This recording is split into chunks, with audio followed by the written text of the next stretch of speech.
Good evening, everyone. My name is Venetia, as you guys probably already know. As I prepare for a diverse and inclusive classroom, my primary goal is to ensure that every student, regardless of their abilities or needs, has opportunities to succeed and feel valued. Okay. To achieve this, I will use a combination of different instruction, universal design for learning, which is called UDL, and calibrative classroom practices. Okay, let's just go ahead and dive into the question. So question 1 says, how will you design tasks and structure interaction with students to ensure they all make progress and learn to their full potential? So to ensure all students progress and learn to their full potential, I would employ different instruction and universal design for learning principles. Okay, this would mean providing various ways for students to engage with content, process information, and demonstrate their understanding. For instance, assignments could be offered in multiple formats, such as written, oral, or visual projects. A lot of kids that have like ADHD or some type of autism, they like to do like visual projects. So students can select options that play to their strengths. Okay, classroom tasks would be scaffolded, breaking complex activities into manageable steps with clear instruction and supports as needed.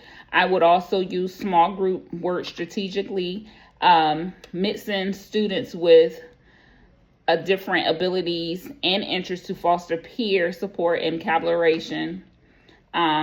Regular formative assessments would help me identify students who need additional challenges or extra support, allowing for timely intervention and adjustment of instruction. Okay, so question number 2 says, what can you do to address the specific needs of students who have special education designations?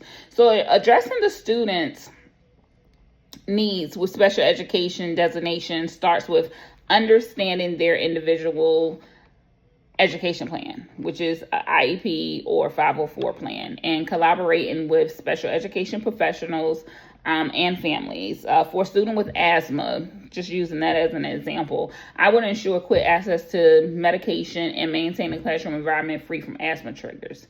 For a student on autism spectrum, I will provide visual supports, predictable routines, and social stories to prepare them for transitions or new experiences. For a student with a specific learning disability, I might offer alternative formats for reading or written assignments, provide extra time, and incorporate assistive technology.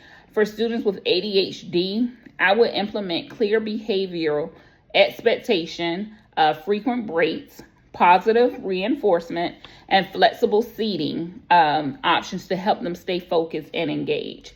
Consistent communication with support staff and parents would ensure these accommodations remain effective and responsive to student needs.